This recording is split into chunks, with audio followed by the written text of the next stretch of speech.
വോട്ടെടുപ്പിന് ശേഷം കണക്കുകൂട്ടലിൽ മുന്നണികൾ 1987 ശേഷം ഏറ്റവും കൂടുതൽ പോളിംഗ് നടന്നതോടെ മുന്നണികളുടെയും ചങ്കിടിപ്പേറി. തുടർഭരണ പ്രതീക്ഷയിലാണ് LDF. UDF തരംഗമുണ്ടായാൽ 100 സീറ്റ് കിട്ടുമെന്നാണ് UDF ക്യാമ്പുകളുടെ വിലയിരുത്തൽ. 3 സീറ്റിലെങ്കിലും വിജയം കൈവരിക്കാൻ കഴിയുമെന്ന പ്രതീക്ഷയിലാണ് NDA. നിയമസഭാ തെരഞ്ഞെടുപ്പിന്റെ വോട്ടെടുപ്പ് കഴിഞ്ഞതോടെ ഇനി വിധിയറിയാനുള്ള കാത്തിരിപ്പിലാണ് കേരളം. മെയ് 4-നാണ് വോട്ടെണ്ണൽ.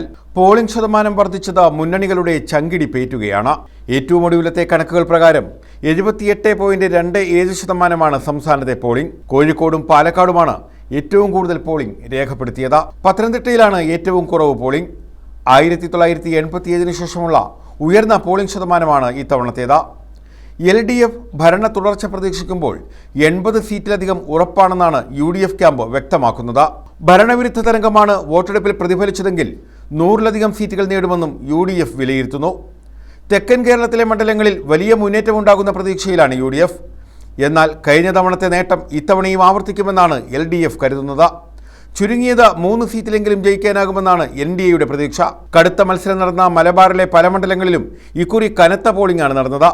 വടക്കുള്ള പല ജില്ലകളിലെയും പോളിംഗ് സംസ്ഥാന ശരാശരിക്ക് മുകളിലാണ്. SIR-ന് ശേഷമുള്ള ആദ്യ ബലപരീക്ഷണം മലബാറിൽ ആരെ തുണയ്ക്കുമെന്ന ആകാംക്ഷയിലും കണക്കുകൂട്ടലിലുമാണ് മുന്നണികൾ. ആലപ്പുഴ ജില്ലയിലും കനത്ത പോളിംഗ് ആയിരുന്നു രേഖപ്പെടുത്തിയത്. ഏറ്റവും കൂടുതൽ പോളിംഗ് രേഖപ്പെടുത്തിയത് ചേർത്തലയിലാണ്. ഏറ്റവും കുറവ് മാവേലിക്കരയിലും. കൊല്ലം ജില്ലയിൽ ഏറ്റവും കുറവ് പോളിംഗ് രേഖപ്പെടുത്തിയത് പുനലൂരിലാണ്. എന്തായാലും മുന്നണികൾ കണക്കുകൂട്ടലുകൾ തുടരുകയാണ്. ഈ കണക്കുകൂട്ടലുകൾ മെയ് 4-ന് ഫലം വരുന്നതുവരെ തുടരും. News desk.